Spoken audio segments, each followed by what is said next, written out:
Flying Mammal Man, you have been charged with the murder of the laugher. How do you plead? Not guilty, Your Honour. We shall now hear the opening statements.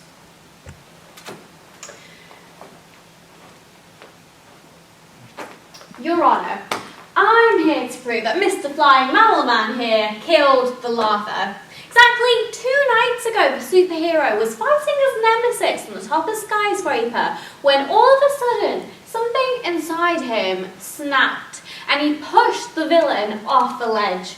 No prison could keep the laugher. No rehabilitation method would work. It seemed only natural that our hero would resort to such. I'd rather die before I take a life.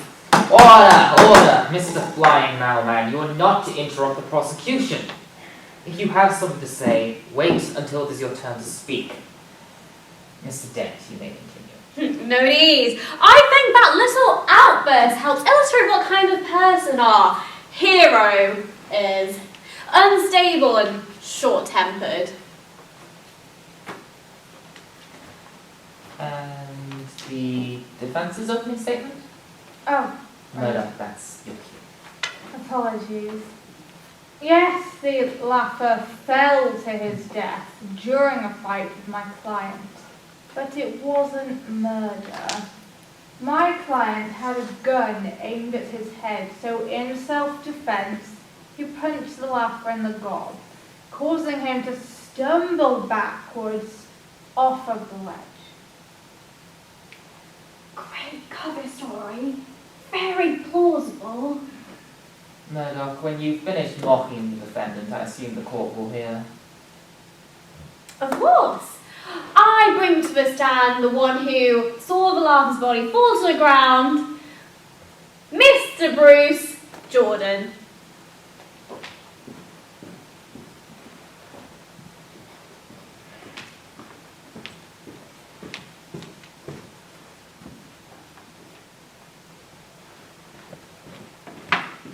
Mr. Jordan, describe the events that led you to calling the emergency services.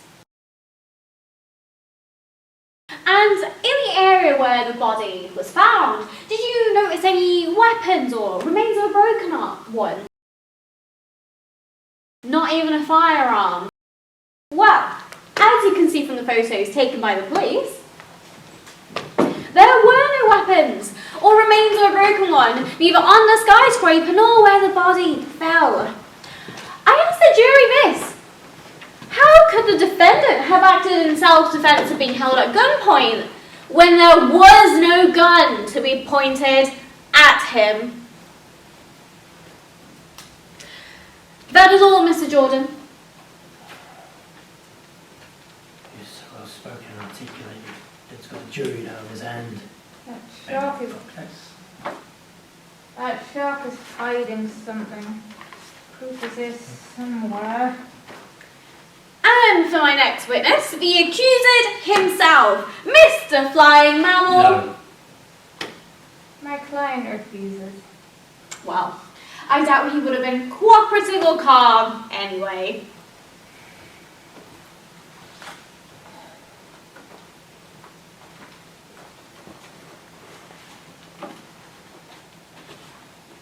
Mr. Murdoch, when you found whatever it is you're looking for. Found it. I also call Bruce Jordan to stand.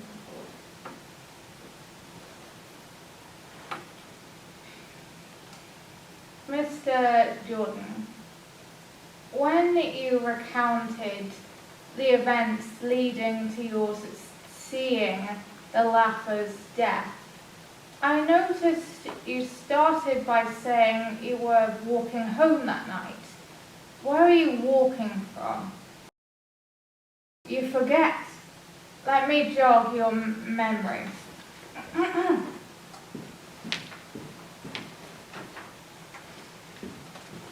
Is that you before your journey home? Oh my lord. Order! Mr. Bruce Jordan, you will watch your tone and language while in this courtroom. Do you understand? Good. Don't make me call for security to escort you out.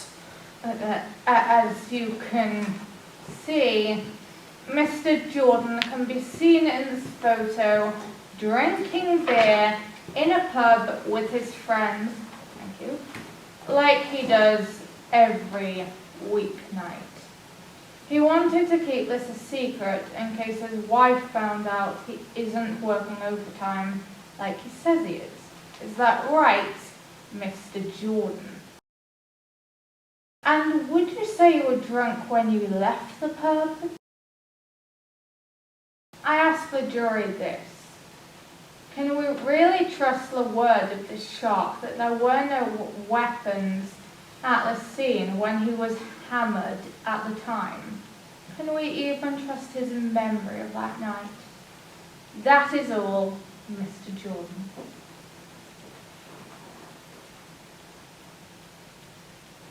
And your next piece of evidence? Oh, On that note, we shall hear the closing statements. Mr. Dent.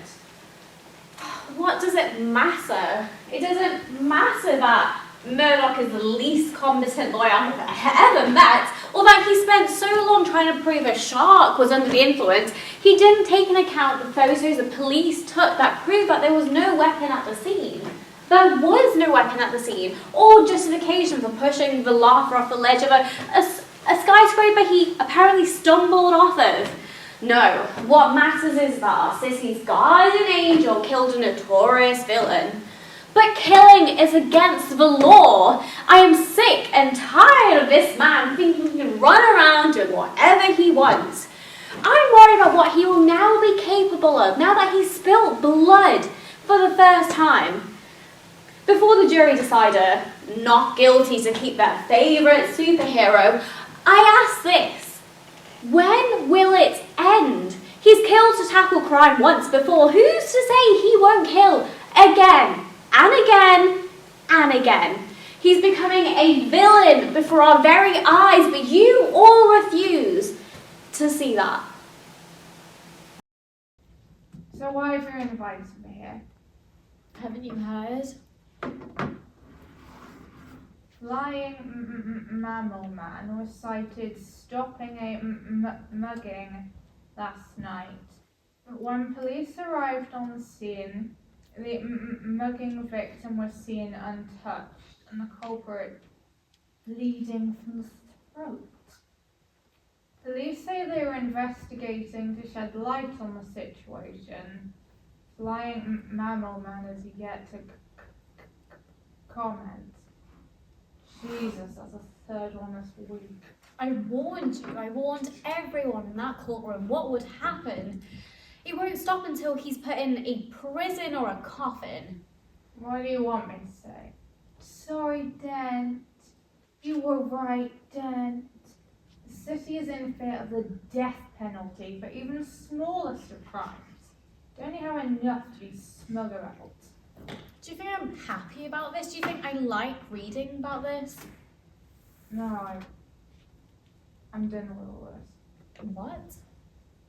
I thought that being a lawyer would be fun. I thought I could protect the falsely accused, but I mean, you saw how it was.